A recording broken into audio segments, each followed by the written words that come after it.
start. Or do these have to go on? You guys can turn these on.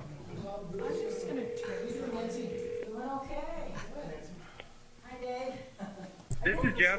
Hey, Jeff, we're just gonna call the meeting to order, and when we get to yours, we will loop you in. You can just listen in if that's all right. That sounds great. I'll mute myself till then. Okay, sounds great. Okay, so we are the Alpine Public Education Committee. This is our state statute required Q1 public meeting. We're very happy that we have some attendance. Oh, we've got one more. I'm going to call this meeting to order. What do I do after that, Eric? Should I make? Roll call. Okay. Roll call. Roll call. Kelly Shackelford. Yep. Jordan Kurt Mason. Present. Heather Goodrich. Here. Emily Castillo here. Shay Safidi. Here. Perfect. We have a quorum. 100% attendance of our committee. On the phone, we also have our Education Committee consultant, Jeff Doherty. I would make a motion to approve our current agenda, and I will make an amendment. Okay. So do I have a second? Second. Thank you. Motion has been seconded. Any discussion? I think someone else can make a motion at this point to amend the So I'd current like to, agenda. yeah, I can make a motion to amend the agenda to add item 9, public comment. Second. Okay. All those in favor? Oh, Any discussion? Nope. Motion passes. Great. All in favor? Amendment passes. So now we are back to our original motion to approve the consent agenda. For all those in favor, please say aye. Aye. Okay, motion passes. Okay, committee activity update.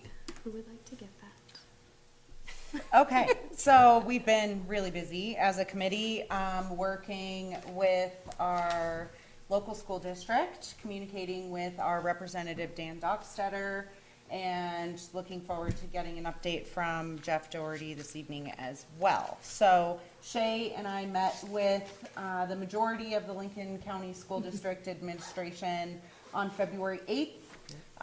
Had a good hour and a half of discussion, followed up with some inquiries for data that has been somewhat difficult to obtain. We're starting to make some progress. So we were successful in gaining a slot on the upcoming school board agenda for the school board meeting on the 13th of March. So we will be presenting to the school board for 8 minutes or less. Or more, because I'm long-winded. Or more. Yeah. We're hoping for more than 8 minutes. That's the goal. So we're working in several different directions. Obviously, Jeff Doherty is in Cheyenne, kind of focusing at this point, I believe, on the charter school option.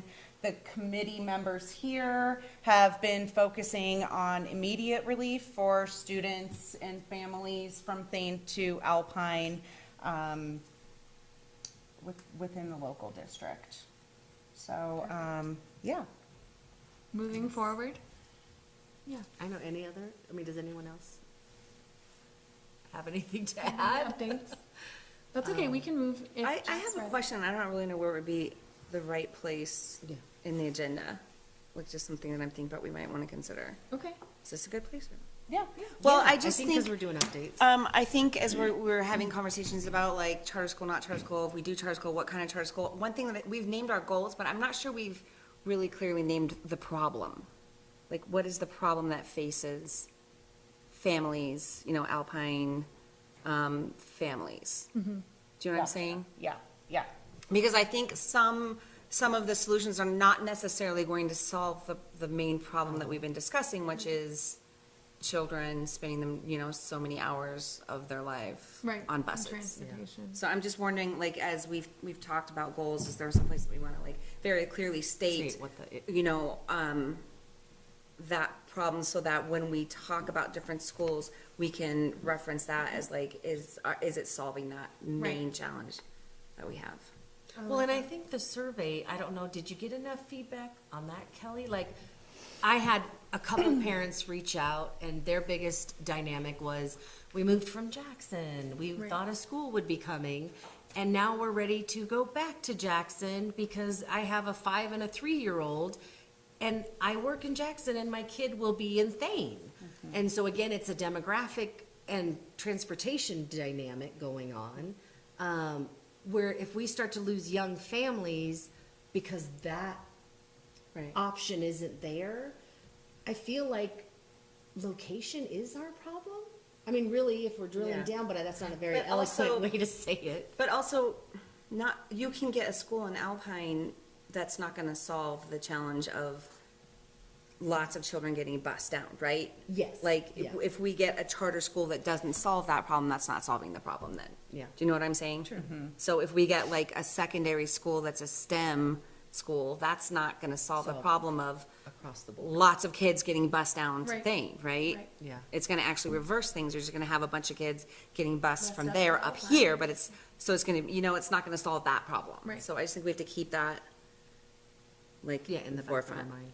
Well, in the forefront. Yeah, in the far. Right? Because I feel like there's been this, like, let's just get a school in Alpine, but What is that? that's not actually the solution. Right. A school, any school, whatever school, right? The solution is a school that solves the problem of children being transported long distances for so many years.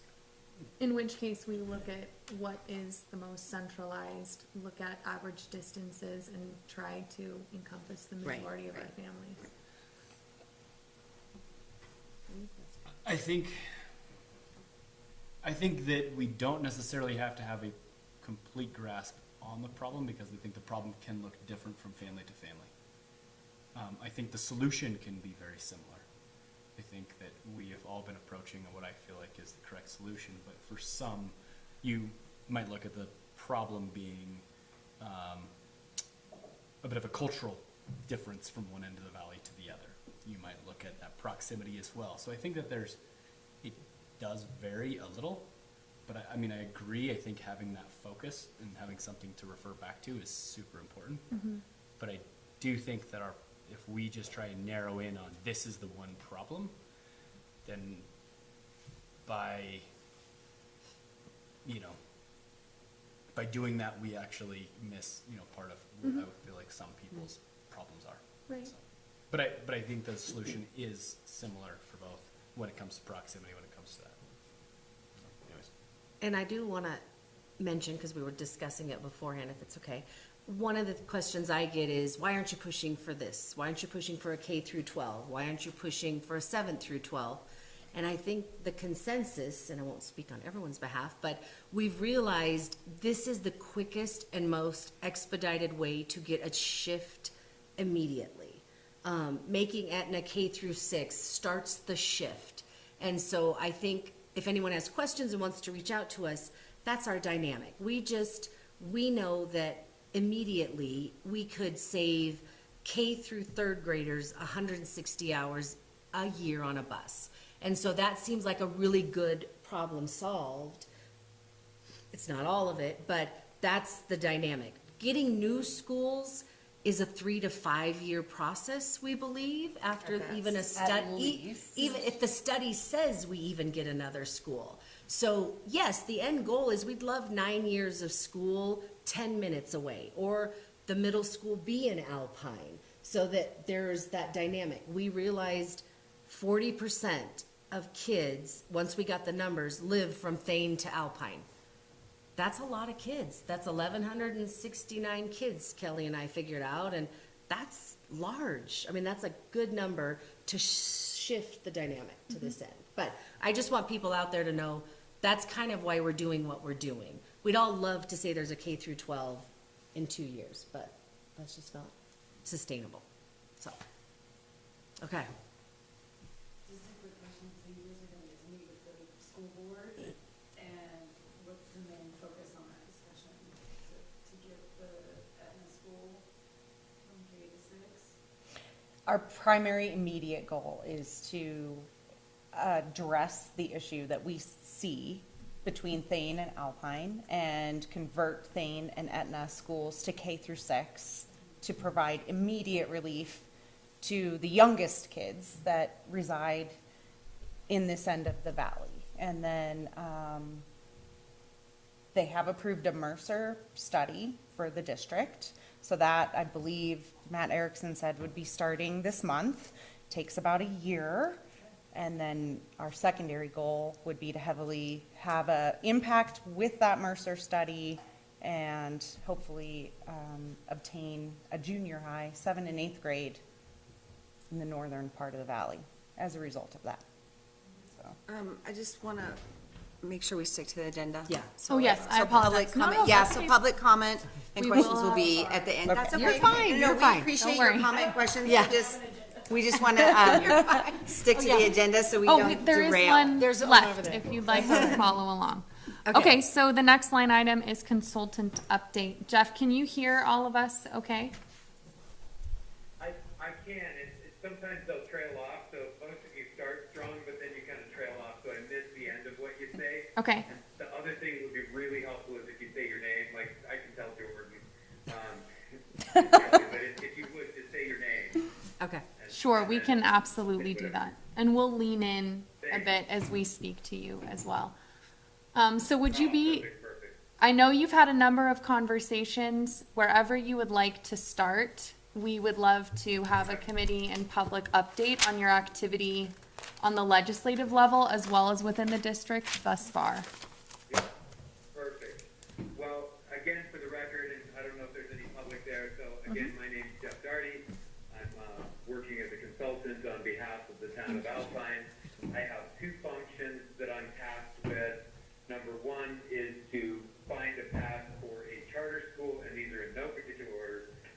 The other function is to work towards a path for a traditional school. At the legislature, they get really frustrated if you call public schools, K-12, and then charter, because both of them are public schools and both of them subject to the same requirements. So I've had to learn to be very careful that I can talk about them in terms of traditional or charter. But I can't, otherwise they think you're suggesting that charter schools are somehow private. So, and they can be, but this one, under this, what I'm pursuing, no. So, let me give you a legislative update. So, the key bill that Senator Dockstetter is running on behalf of the community is known as Senate File 128. And what this bill does is it provides, there's a moratorium in place right now that expires in 2028. There is one school that's allowed to proceed under existing law in 2026, I believe. The basis for the moratorium is because people were concerned at the legislature about the cost of charter schools. And so they put a moratorium in place, let a few out, and wanted to monitor and assess, and then let that one more out in 2026. And so what Senate File 128 does is it creates one more opportunity for another charter school to proceed in advance of the moratorium. And it is an understatement when I say it has been Western, to say the least, down here in pursuit of this bill. It flew through the Senate, incredibly high support. It flew through the Senate committee, incredibly high support. Got over to the House, and in the Senate committee, I need to let you know that Senator Charlie Scott made an amendment to move it from one additional charter school to 3. And I think where his head was at is there's a charter school in Sheridan who is ready to proceed with an application. I think they missed the deadline last time by a day. So they wanted to provide some other opportunities for other communities to proceed. That amendment passed, the bill passed out favorably, and then went over the House. And the Speaker of the House, Albert Summers, great guy, but had some serious concerns with that amendment, especially in the context of the conversation I just told you that the legislators have concerns about cost. So when it got to the House, it sure hit a lot of resistance over there. So I spent a lot of time talking to House Education Committee members. Well, first I had to spend a lot of time talking to the Speaker of the House. Ultimately, it ended up a meeting with the Speaker of the House myself, Senate President Driscoll, Senator Dockstetter, Steve Funk, and we were able to convince the Speaker of the House to let it out of his drawer. And he was willing to send it to committee without recommendation, which means that he doesn't urge the committee to pass or kill the bill. He just sends it to them without any recommendation, and they're free to do their work. So the committee ultimately decided to amend the bill back down to one charter school. And then the second motion was to not approve the bill, to pass it with a recommendation of do not pass. And so that effectively killed the bill. And so if you look online today, you'll see that Senate File 128 appears dead, but I would tell you it's not. So the next day, Chip Nyman, the floor majority leader, brought a motion before the floor of the House of Representatives to basically remove it from the bin and to bring it to the body of the House for reconsideration. That motion failed 35-26, I believe, 35-25, something like that. And so it appeared dead again. But it did not die because over in the Senate, they wrote it into the budget bill. You've all been following the budget controversy. I'm sure it's a real challenge, and it's really straining relationships down here in the legislature, which is saddening to me because there's many wonderful people in that body. But it got written in as a budget amendment in the budget bill. And it's my understanding, I have not, the budget bill is where I can see it right now.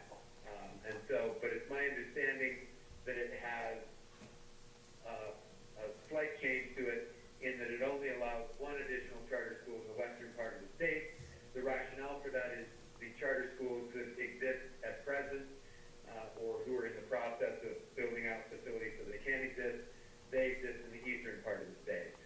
So that then died for a minute today, and then the Senate President just wrote me back and said, Jeff, it's still in the bill. We expect the budget bill to go for consideration tomorrow. So that bill appears alive and well, though, in the form of a budget bill. I'll stop there. I had two other bills that I was following on your behalf, but I'll stop there and answer questions if you have any. Are there any questions? So Jeff, I just have one. And it's something that I won't, Okay. oh, I'm sorry, this is Emily. Oh, hi, Emily. Hi, Jeff.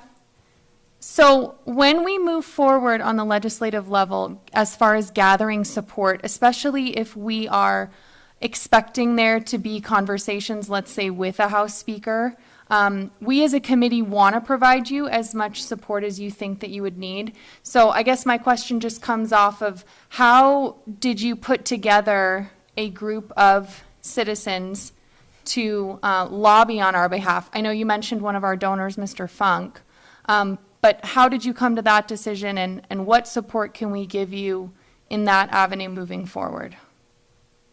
Well, the committee that I was going to set up was just going to be the electeds that I told you about. Mr. Funk happened to be in town visiting with a couple of legislators while he was down there, so they asked him to join the meeting. So that's how Mr. Funk was there. But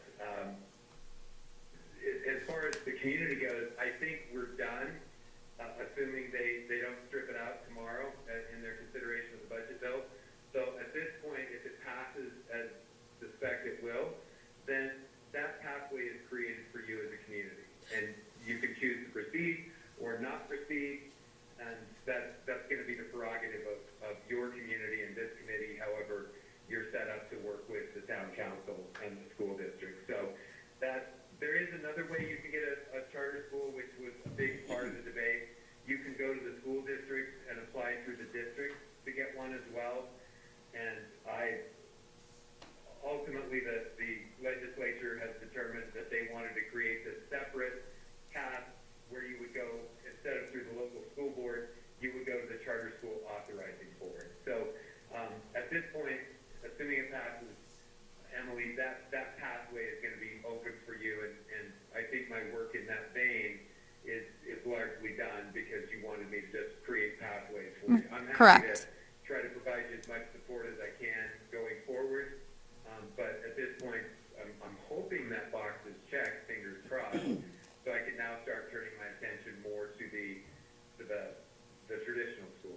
Perfect. So this is Shay, and I have just a few questions. Okay, so if it passes, and this is kind of a three-prong, so bear with me. I guess, first off, what would be drafted immediately or needed once we get approval or that pathway open? Secondly, when would that application be due, or how long is this pathway open? And then third, what facility would we use, again, with this pathway? So that's kind of what, That's a great question. yeah. And I'm not asking you to have all the answers. I'm just thinking timeline and what has to come into play. Well, I think your first step, if you choose to go down this path, is to create a committee that actually would pursue this application. I think and I need to double check because again, I haven't seen the bill yet. Well, I saw the Senate File 128, but I haven't seen the language that they've written into the budget, okay? So I'm just going off of what the elected officials have told me that the language says. But my understanding is that you could start your application July 1st, which is when they're going to make this bill become law.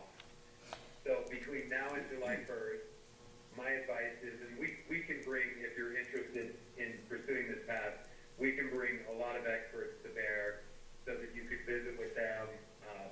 But you definitely want to have somebody prepare this application because as it's explained to me, it's about a 200-page application that would need to be put together. So you would need to form a committee that would effectively, if the charter school were created, it would probably become your charter school board, right? So, and that group would work with a consultant to craft your application. And of course you would have to select a type of charter school that you want to do. And there are a lot of options out there. I've told you this group about two of them that I've looked at on your behalf, but golly, there are a bunch of them out there. So you'll have to I'm not going to tell you it's not going to be a lot of work in a short period of time, but the good news is if they have limited it to just the western part of the state, in my opinion, that gives you breathing room because then you won't be competing with Sheridan or a district like that that would be ready to go with their application. Can I ask a question, just a follow-up question to that? This is Heather. Yeah. How does the competition work? Like, what's that process? Is it just like whoever gets their app? How do they decide? So if there is more than one school in the western side that wants a charter school, how's that? And do you have any sense of any other communities that might be interested in a charter school?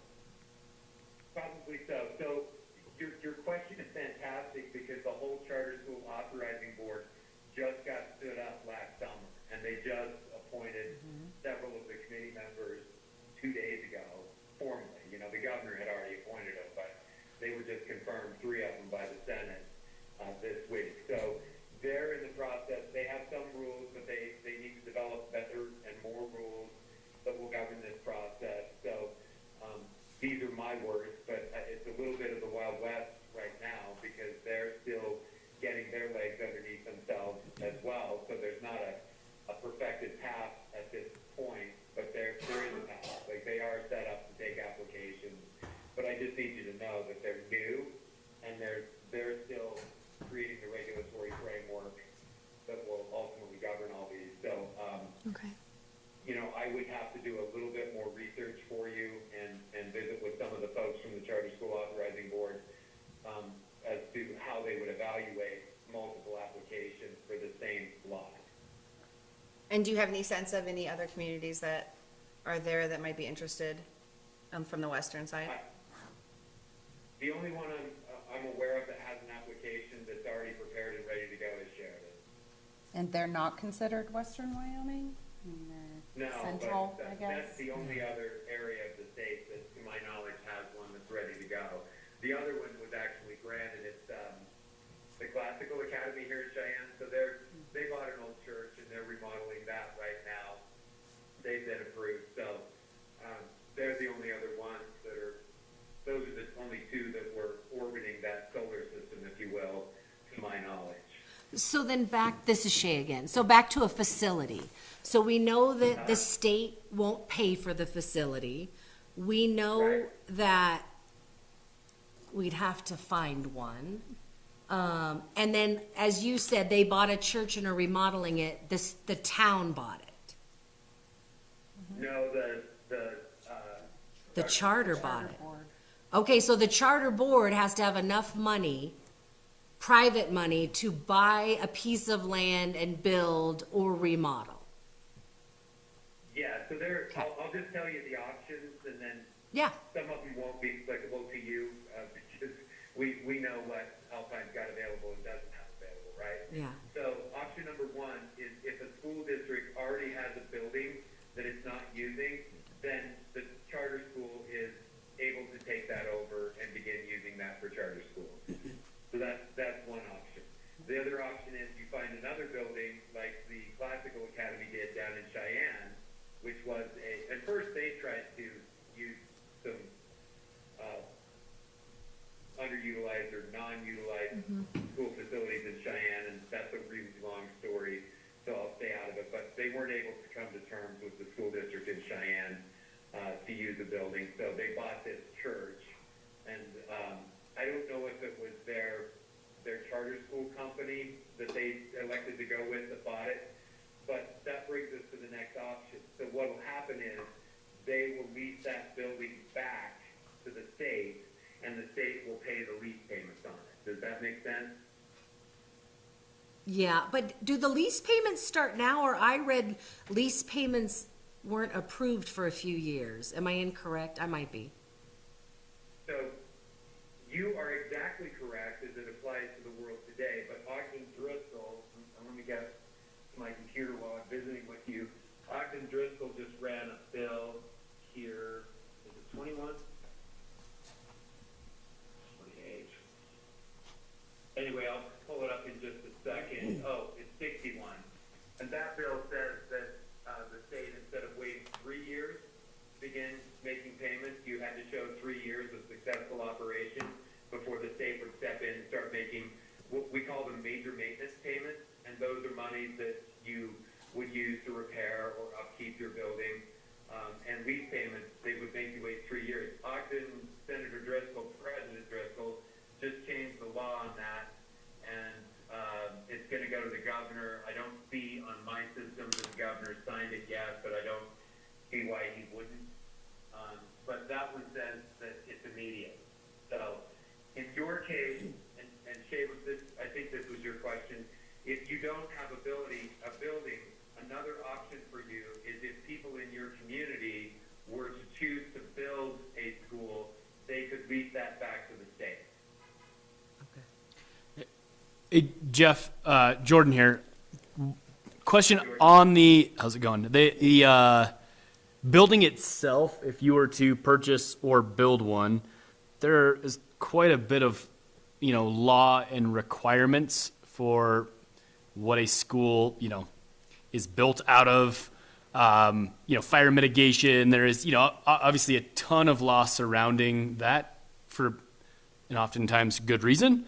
How does that overlap into if we were to say, buy a church or something along those lines? What kind of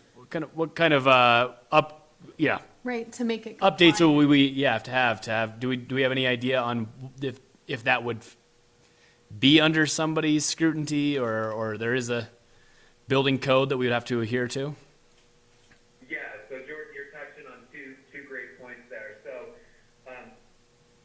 what Jordan's talking about is in the traditional system, the state has what they call adequacy standards, which I believe live in Article 3 of the State Construction Department's rules.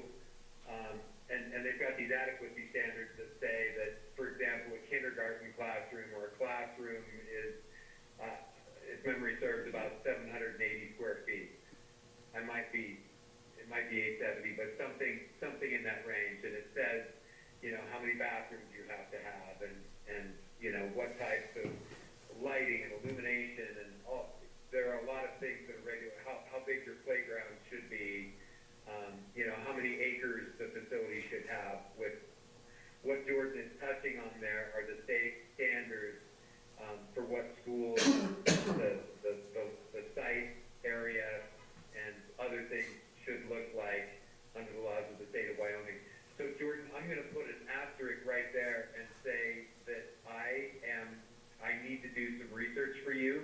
to see if charter schools are subject to those same adequacy standards that traditional schools are subject to. It's a great question that I started thinking about a couple of days ago, and I don't have that answer for you. Okay. So I've That'd be a got to good do one for a the little bit of research on what adequacy standards. Now, the second thing that Jordan touched on are the building codes. And so the school district down here is becoming intimately acquainted with the building codes. And he's right, for an educational occupancy, you've got to have fire sprinkling, you've got to have, depending on the level of remodel, you've got to comply with all the ADA standards, so on and so forth. So there are a host of building code requirements that the Classical Academy down here will have to adhere to that are separate from the state construction department standards. So, Jordan, it's a great question, and it's been on my mind too, but I don't have the definitive answer for you yet. Does that help? No, that helps a lot, and I do appreciate, if there's any insight that you've come across into that, as I think that would definitely be a critical component in making this decision on, what that would look like. So thank you. Okay, so this is Kelly. Jeff, if we could shift, because I know you also reached out to Matt Erickson, and if you could just download what you discussed with him, that would be amazing. Sure. Thanks, Kelly. So yeah, I had a nice conversation with the superintendent up there. I reached out to him to let him know that the town of Alpine had retained me. I went over what my scope of work was, that I was working on a pathway for a charter school, as well as a pathway for a public school. I told him that we were filing Senate File 128, and that we would be looking at creating a new exemption to the moratorium for that charter school. I also told him that, and I haven't introduced this name to you, Carrie Klein. She is the head of the Charter School Association in Wyoming, and so I had, as a gesture of respect, reached out to her and let her know what we were doing. She initially had some concerns because her organization's aspirations are to get rid of the moratorium altogether in probably next year. And I don't know if the folks in the room know this, but every other year the state has a budget session, which is this year, and then they do, which is a 20-day session, and then they'll do a 45-day session on the alternating year. And so next year, the Charter School Association intends to submit a new, it'll be a bill that would effectively get rid of the moratorium. So they were concerned because they wanted to make sure that what we were doing wasn't going to sour the wine, if you will, for what they wanted to do next year. Ultimately, they became comfortable. Carrie became comfortable with what we were trying to accomplish, and realized that it wasn't going to interfere with the question that she's going to pose next year. So I indicated to Matt that we were also working with Carrie Klein. I also, at that point, had indicated to him that I was working with Del McComey, who's the state construction department director. And just as a little aside, I reached out to him too to let him know the exact same thing that I let Matt know. But I told him that I would like to see some money installed in the budget for a Mercer. And Matt, at that point, let me know that he actually had just recently been notified that he was granted a Mercer, which was fantastic news, and took a scope element off my plate, because that's already in effect. I talked with him a little bit about my background and my capabilities, and told him that if I could be a resource to him in terms of trying to situate that Mercer so that it created a path for a public school for the Alpine community, that I would be delighted to be helpful in that way. He brought up the fact that he'd also brought on Alex Norton, who is a very brilliant statistician and researcher, and he has Alex Norton doing, we call it enrollment projections. A key part of your conversation for that part of the state in the Mercer, they're going to be looking at capacities, And so they certainly will look at existing enrollment, then they'll look at something they call survival rates, and for the teachers in the room, they already know that. It doesn't mean how many kids live to graduation, it means how many kids stay all the way through and matriculate all the way through until they graduate, meaning they don't move out a year. So he's going to study that. The other thing that we look at is birth rates, and so Alex will be looking at your birth rates up there to see how many kiddos are born up there, and that gives you a 3 or 4 year horizon. And then they'll also try to look at building permits and new development applications, and they'll try to do some inferences for future enrollment projections for that. They'll also generate, I think he'll also generate something called a rooftop multiplier, and this is a figure that you literally take every residential unit in your community and you multiply it by the rooftop multiplier. So I had one of these when I was in Jackson, I had one of these when I was in Cheyenne, and ours was, one was 0.33 and the other one was 0.32.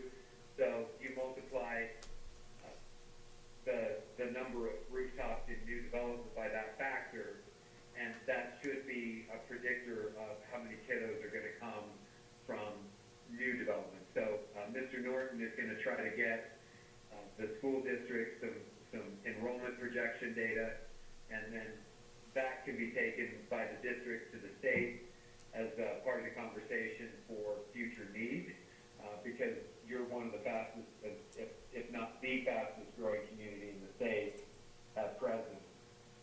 Also talked to him and said that I would be happy to take a look at their facility plan and help them put the right language in there that would be helpful to their aspirations.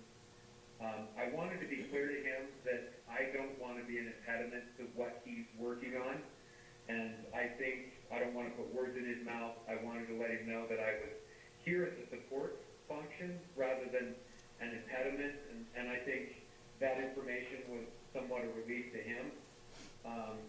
And I let him know that some in the community have desired a K-6 as a solution, some want a traditional school in Alpine, others are interested in looking at a charter school in Alpine, and that this body and the town council would ultimately come up with recommendations for which way they wanted to go. And then we just talked about, at that point, the capital construction funding, they call it CAPCON funding. The Senate cut all of the CAPCON funding that the budget had originally contained.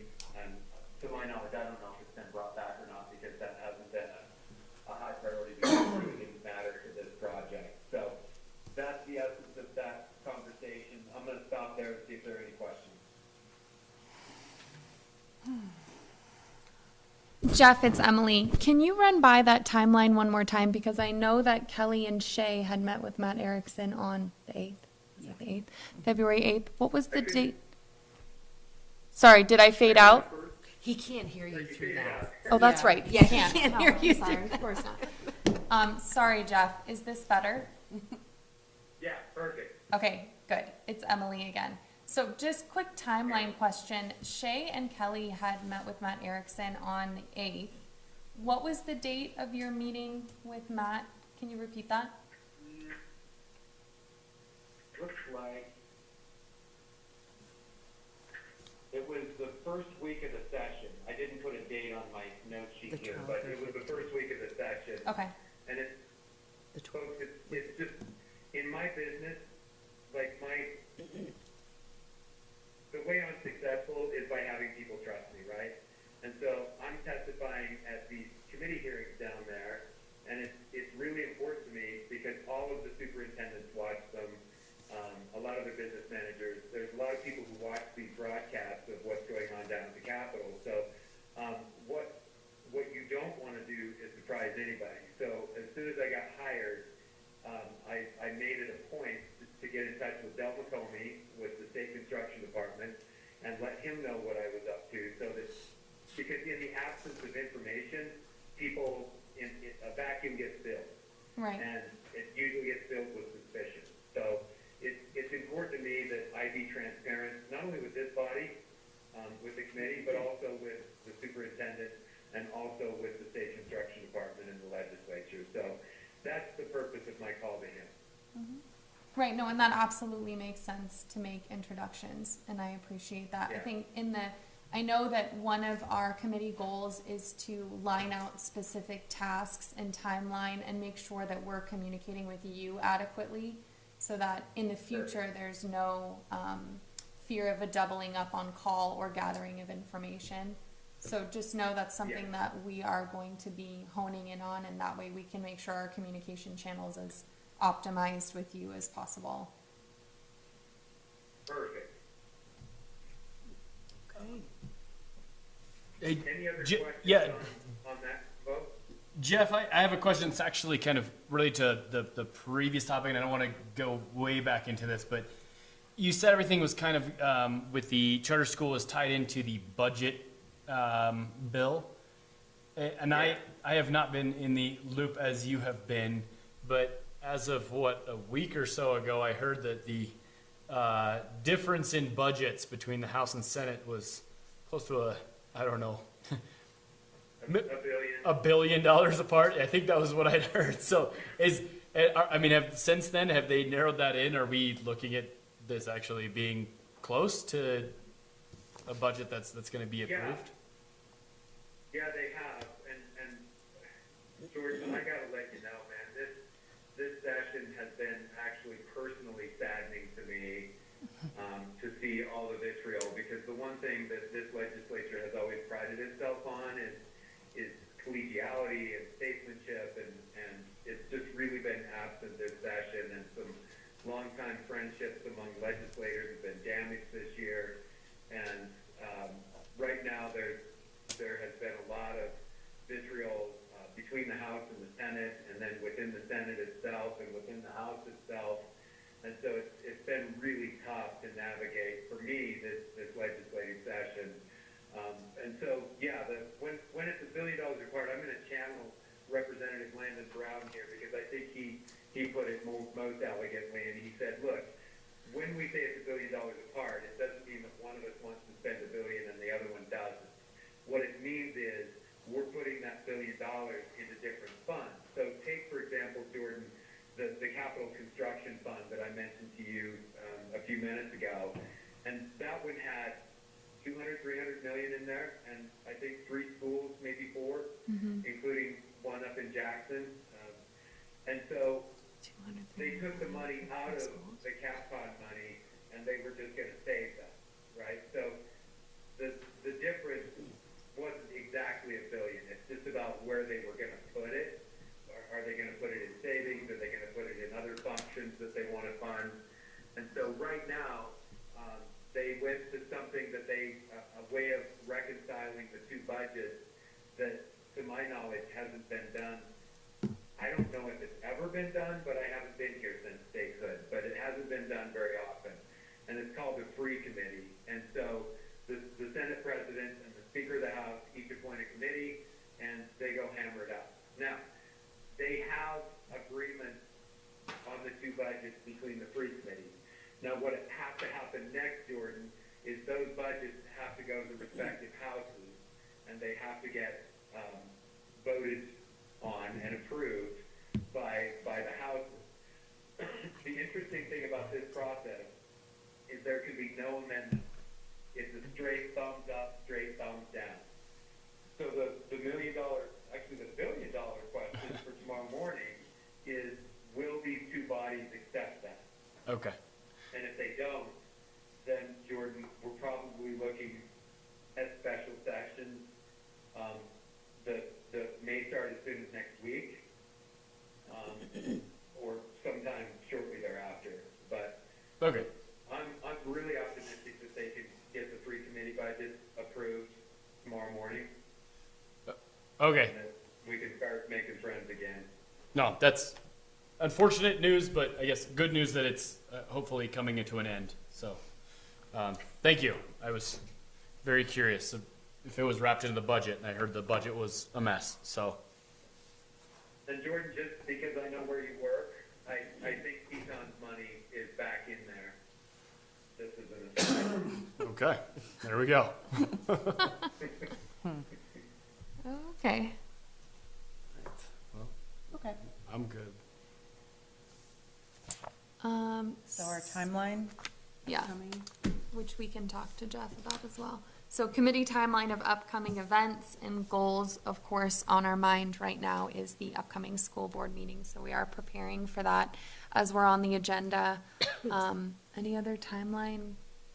It's really our task list. Yeah, I mean, we've requested we were granted a slot on the agenda for the March 13th school board meeting. Our intention is to try to also be on the agenda for the April school board meeting and any other school board meeting following In the that we near need to be future. on, just so that they realize that we're not going away. Yes. Madam Chair, Yeah? may I throw out a suggestion? Sure. I would suggest that you request a workshop with the board. Because when you get on the regular school board meeting, they've got all their own business, right? Right. And so Yeah. I'm sensing, if I'm not mistaken, I'm sensing some frustration with, I've heard 8 minutes a few times. We can't even do an hour meeting in an hour. No. But just a thought, Yeah. it might be worth reaching out to the chair of the school board And let's- and Absolutely. asking for a workshop. That's a Okay. great suggestion. Thank you. Okay. And also, I just want to let everyone know here or who's watching, the Alex Norton consultant presentation will be at the March 13th school board meeting. So that will be all the data, I am pretty sure, will be presented, is what we're Okay. told. So if anyone wants to attend, that would be an incredible meeting to school yourself on what the statistics are showing all of us. That's a great So, point, Shay. as far as timeline, Yes. that's another timeline. Yep. Okay. Any other suggestions, Jeff, on your end, if we refocus on locally, aside from requesting a workshop? What other action items can our committee add to our list? Maybe ask the school board if they want any support from me, with regard to their Mercer, if you're comfortable with me spending any time on that. What I'm doing right now outside of starting next week is I'm trying to put together a pathway for you if you were to pursue a school through now the Mercer process. Because remember when we signed the contract, we didn't even have that piece in place. And so that's outstanding news and accelerates things a lot for us that we have a Mercer. But we have to use, the school district has to use the right language, and they have to present their problems in a way that are helpful to the state construction department staff and to the school facilities commission. And so if you'd like, I'm happy to support Matt and the school district if this body is comfortable with that. But in the meantime, what I'm doing is putting together a little bit of a pathway for you that would be basically a roadmap. It's not exhaustive because it would bury you, but a pathway, if you will, for how to proceed down the public school path. Right. Traditional. At some point, I'd like to talk to you, at some point, I'd like to talk to this committee a little bit about Mercers and how they work and how you can engage them in a way that's meaningful and hopefully gets you an outcome and maybe less frustration. So if it's ever helpful, I'd be delighted to visit with this committee a little bit more about Mercers. Yeah, this is Kelly. So that was actually going to be one of my follow-up questions for you. I realize that right now you're kind of, deeply involved in the Cheyenne legislative process. But since that is coming to a close, I was hoping that you would be able to focus more on a local level, helping us. Either assisting the school board or making sure that the district, how do I word that nicely? Pays attention to it. Includes the northern end of the valley in the list of priorities, because I think that has been lacking for the last quarter of a century, at least. Yeah, Yeah. so the word you want to use is remedy. That's not the word I want to use, but that's a very polite word. Because, Right, but when you're talking to the state and when you're using language that the state finds meaningful, like what you're gonna do is suggest that they focus on remedies for your area. Yeah. Perfect. And then we is- need you. So yeah. yes, we would like to have you help us Yeah. influence and focus on the Mercer study after the legislative Sure. session wraps. yeah, Sure. I mean, Okay. I feel like provided that there are funds in the yeah. contract remaining, right? Yeah, Well, and that's another question we're gonna be, Yeah. we're gonna look at our percentage. So Okay. that's a great reminder, Heather. yeah. Okay. Okay, well, that gives Got us a some colleague direction. Already working on that for me. I just haven't had a moment to check in to see where he's at. So hopefully that's something I can deliver rather quickly to you, at least in draft form. Okay. That'd be wonderful. Great. All right. Okay. So, Jeff, I would think that, just to answer your question, I think it would be amazing at a future date to chat with you about a Mercer and you know, Yes. language and things, and educate us on that process. That would be very helpful. So that, yes, please, and thank you. Put that on the calendar. We'll add that to the task list. Off the top of my head, I'm thinking I might do a quick stroll through the state's rules, and they've changed them a little bit, but I believe, and I don't want to put words in his mouth, but I believe the new director understands that there are some changes that need to be made to those rules as well, because the district should really be in the driver's seat about deciding what the remedies are for your community. Right. Right? It shouldn't be, you know, and I say this in a non-disparaging way, it shouldn't be bureaucrats down here in Cheyenne deciding what solutions work for your community, right? It needs to be your community, your school boards in the driver's seat. And in the old days, there would be, and I was telling Shay this the other day, part of the Mercer is they're going to look at a whole bunch of different remedies, our new word, right? So they're going to be looking at a whole, first they're going to quantify your problem, either capacity or condition or whatever your problem is, they're going to try to quantify how bad or not bad your problem is. And then your district will come up with remedies that are anticipated to offset the challenge that is facing your community. And then those get ranked, and then the school board has a meeting, and they vote on those remedies, and then that remedy, that's called the preferred alternative, and that preferred alternative is what's advanced to the School Facilities Commission. Now, I think they may have changed their rules a little bit recently, and I need to double check them for you guys, just to make sure I'm giving you good information.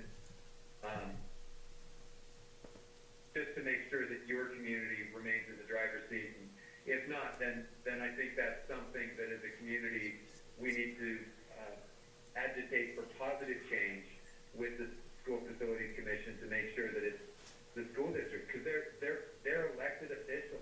Yeah. Yeah. They're Well, not bureaucrats. And I think we want to make sure our remedy is at the forefront and not bottom of the list. Yes. Yeah, and that's going to be lobbying your school district. Okay. Yeah, for sure. Okay. I'm happy to share helpful lobbying tips if you'd ever like those. We probably Yeah. love those Maybe too. maybe we'll wrap that into when we're talking about the Mercer. That'd be great. Yeah. Yeah, and I'm happy to be a part of that if you'd like me to as well. Okay. So, Awesome. Great. Yeah. So Jeff, if you don't mind, we'll schedule a follow-up call for you very, very soon. We'll just go over some of the tasks that we discussed tonight and then make sure that we're all united in a direction forward and just go from there. yeah, and I'll by that point hopefully have been able to lay eyes on whatever the legislature is passing. Yes. Senate File 168. Okay? That's So, great. Hopefully we'll have keep your some fingers feedback. crossed so that you have that as an option. Perfect. Thank you, and thank you for making time tonight. Yeah, Jeff, really appreciate all the work you've done and the info provided, and we definitely look forward to chatting with you soon. So thank you. Thank you. And I gotta tell you, I have several clients that I represent down there, and this one was a lot of fun to work on. So I just really appreciate you for giving me the opportunity to be able to work on it. So thank you. Thanks. Thank you. Thank you. All right, guys. Have a great night. Okay. Thanks for serving the community this way. Well, thank you for helping us, Jeff. All right. Have a great Have a good night. everybody. Okay, take care. Bye-bye. Bye.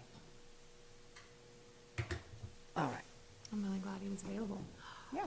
Okay, do we want to quickly go through, I think as far as agenda number 7, local historical background, Julie is not here.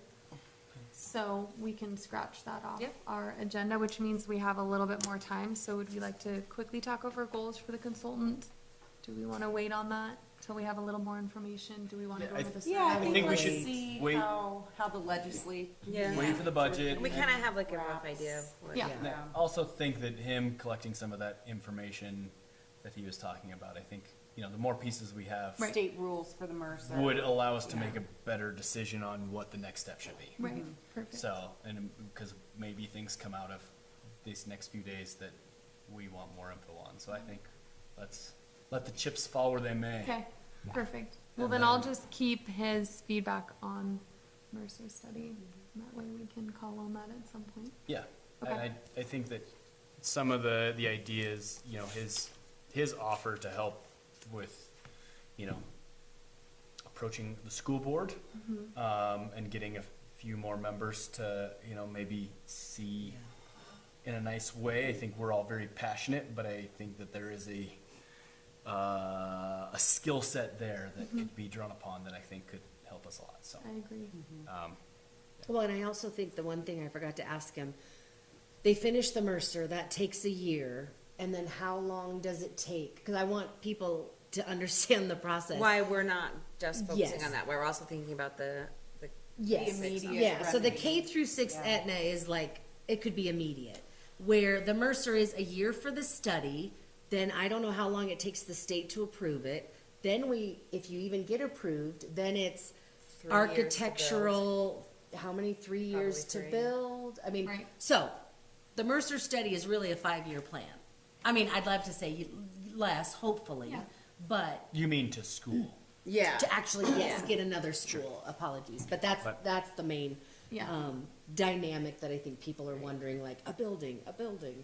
And I think that's the dynamic. Mercer is a step in the right direction, but it's early. Yeah, Well, and I think I think we're also thinking about like a multi-pronged approach. absolutely. Right? Yes. I mean, ideally, it would be amazing if we got the K-6 solution. Yep. We got a cool charter school, like a high school charter Right, school. right. With some kind of a science magnet school or something Right. cool like that, and then a middle school.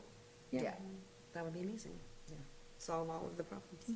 All of them. So if anyone wants to be on a charter board, so many hours you can.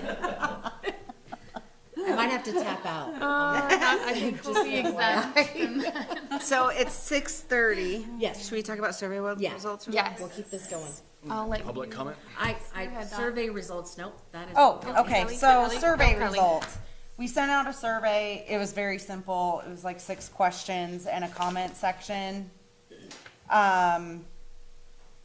Had a fairly decent response, almost 200 responses, between Misty's list and the town of Alpine put it out, a couple of times, tried to revive it to get as many answers as we could. So,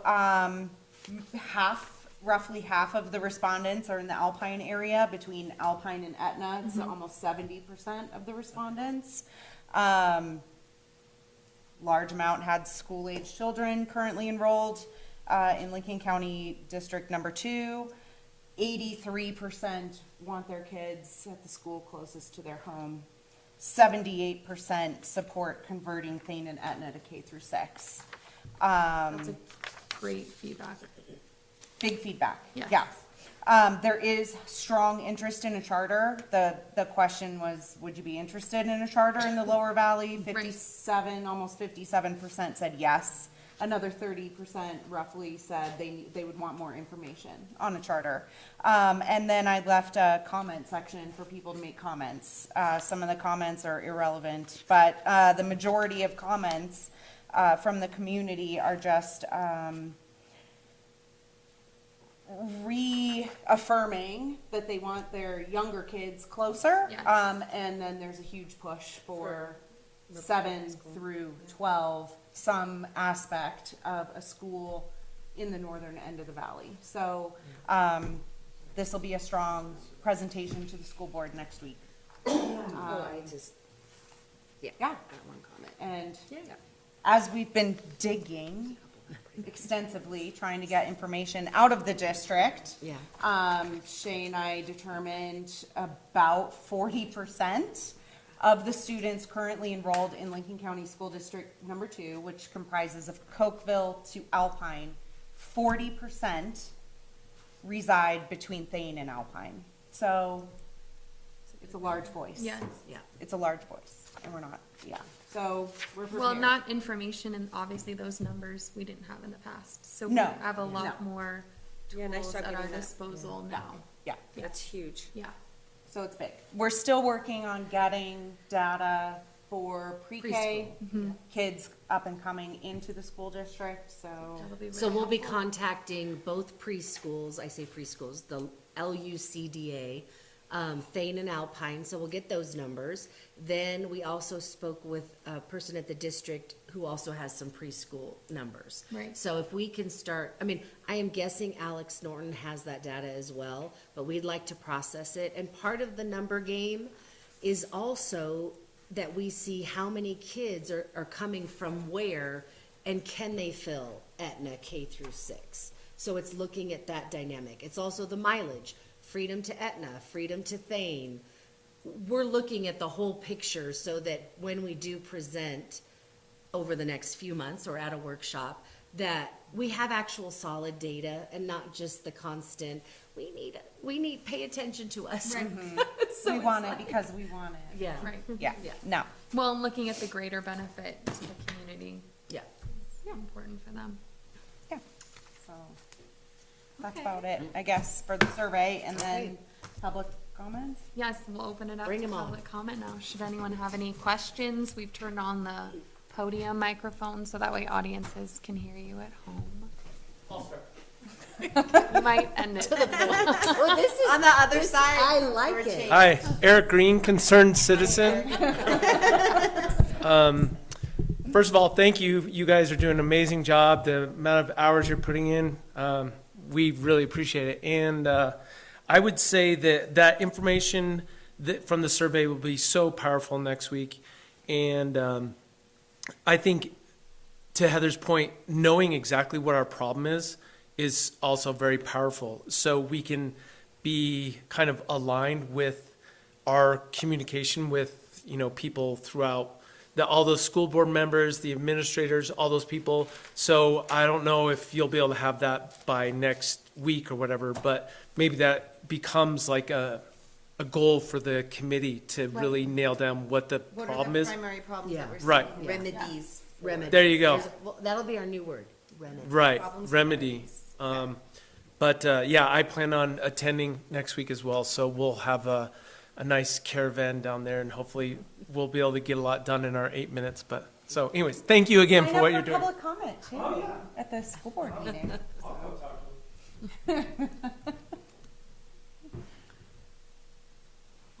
Anyone else? Have any questions or? No problem. And we also don't want to get tunnel vision. Right. So if people hear this or you guys have comments, let us know, because, yeah, I think we're hyper-focused trying to get traction. I think, like Kelly said, a quarter century since we've had traction, and so it's time. Well, and what you're doing with like the different prongs of trying to think about all kinds of different solutions is amazing, so. I think that seriously we need to keep focusing on is being very child-centered, child-focused. Yes. And it may be very uncomfortable to change, but sometimes uncomfortability leads to something more amazing. One thing, and that's will be my last comment, it's not just about the buses.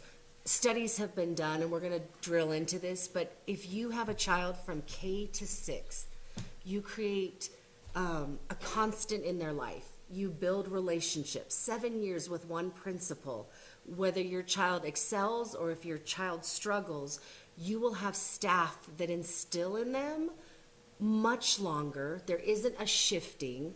There's just, I think, a cohesiveness to it. Now, the other side of it is some people are like, well, then they're not going to meet as many kids. And I've just never worried about that. Once they go to middle school, that door opens. You meet friends.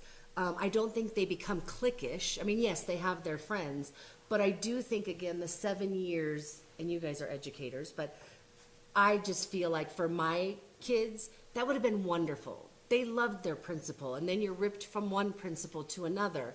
And so it's a trust factor too. Trust is built.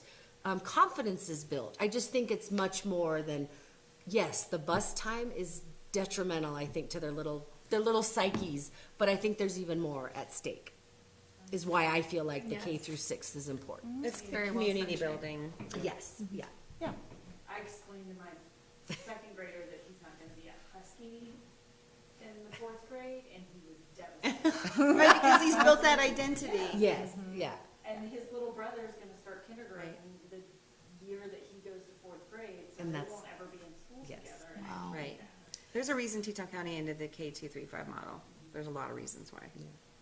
And that's what we're gonna dig into, is the pod system obsolete? And maybe obsolete isn't the word, but it might be Can it be time. improved? Yeah, exactly. And I think you said it best. It's all about the students. I mean, we have to like put our pride aside, and it might be difficult, but at the end of the day, yeah, No, what is best? we're really just putting the kids' needs first. We don't have any biases or preferences. We're trying to make sure that we explore every avenue and basically try to line up more expedient options while we look at more long-term. We don't want to create this excitement within the community and then say, well, hold on to that for another 5-6 years. Your kids probably won't see this when Right. you're young. So we're also trying to buoy everyone up and have them all believe again that we can do this, and we do believe we can do this. So, just one step at a time. Okay, well, if there's no other public comment, once again, it's Wednesday. The school board meeting is Wednesday, March 13th. They begin their meeting at 6, but then they plan on being in executive session for around an hour. So if you do plan on going, I'm sure you probably have 6:30 is a good time to come. Oh, no, still 6? Okay. 7, Seven. okay, They won't start before 7, okay, Okay. and they'll start as close to 7 as possible. okay, perfect. And it sounds like you guys, if I read it correctly, we're on the beginning part of the agenda. Oh, that's That's what I was wonderful. wondering though, like, wouldn't it be better if you were after that agenda? So, And I don't know that. I haven't actually seen the full I think- agenda. And we can yeah. ask that, Right. but I don't know. Yes. You gotta go. I'm She's sure got, we oh, could will you request- adjourn? Heather's gotta go. Yes. Motion to adjourn this meeting. All those in favor? Aye. Aye. Aye. Thank you, motion Okay. adjourned. 9 minutes over. Oh, Meeting adjourned.